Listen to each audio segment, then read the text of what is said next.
It is Star Wars. It is Marvel. It is one of those IPs.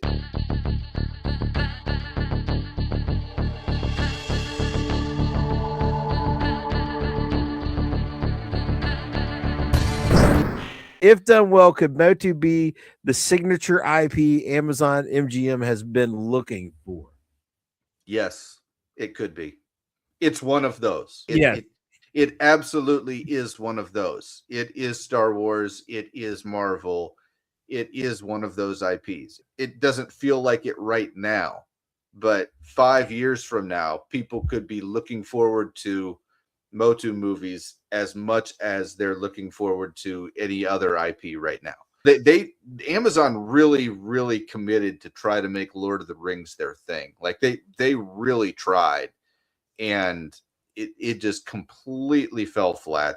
They had no respect for what they purchased, and they committed how many episodes? And they committed like 30 some episodes or whatever. And it's just 50 or something? 5 seasons? 50. Yeah, it's something stupid. It's something stupid.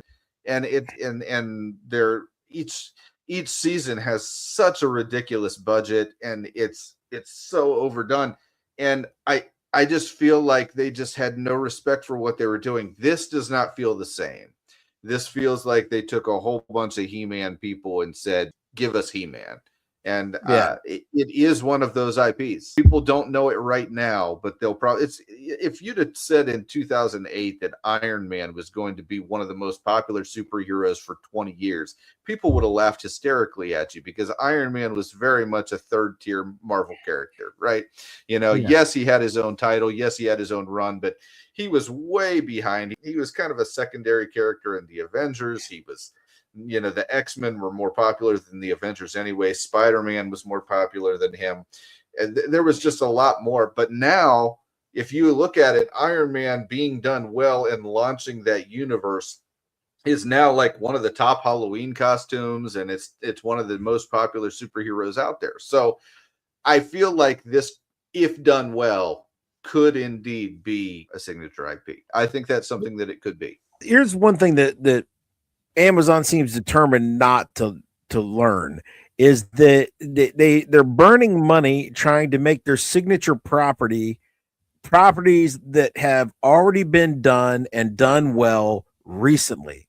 So like you pour boatloads of money into Lord of the Rings. Well, I mean, the Peter Jackson films, I know they've been, they're not new, but I mean, they're new enough. They're in this century, right? Anything in this century is not worth a full-scale repurchase, retelling, reboot. It's just not.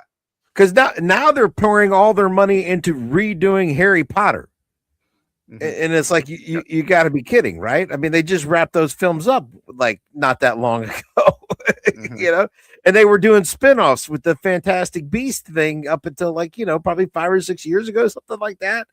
And now you're going to reboot it. And nobody, not even the fans of that franchise, were asking for a reboot. No fans of Lord of the Rings were asking for like a different telling. They were fine rewatching the Peter Jackson films. Amazon actually can make good product when they go to something that hasn't already been done.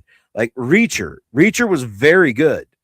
But mm-hmm. Reacher, the fan base, now Tom Cruise had already done some Reacher movies, but nobody was satisfied. Nobody acknowledged that. Nobody acknowledged that as real Reacher. And that was why Amazon was able to Amazon actually stepped in and said, no, we're going to fix this. And that is what got people's attention.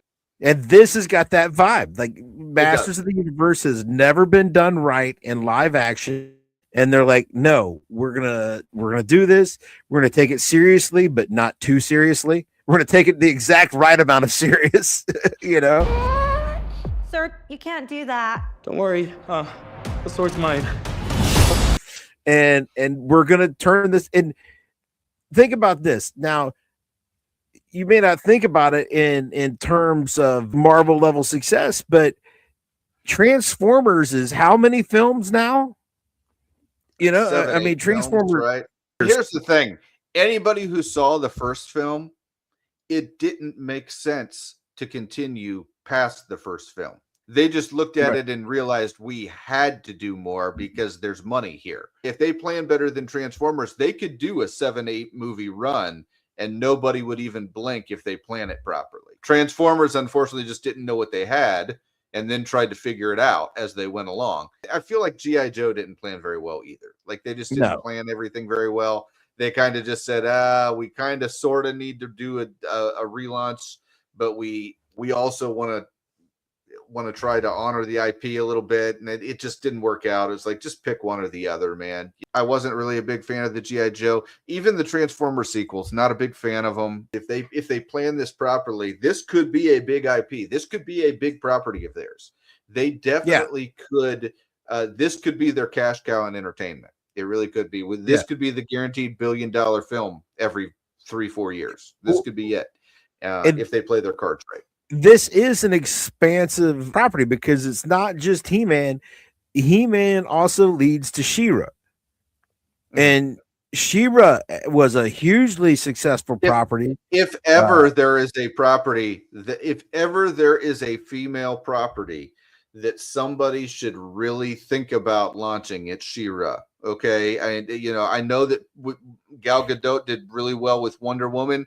This would be just as popular if done well, and it's something they should really think about, because yes, you would actually have people that would be very excited to see a female warrior and a female hero. It would be great. Whenever you had the He-Man She-Ra crossovers, that like kids loved it back in the day. So if you do this, you could parlay that forward to get all of this extra stuff. So yeah, it does have growth potential. Nerdchamps,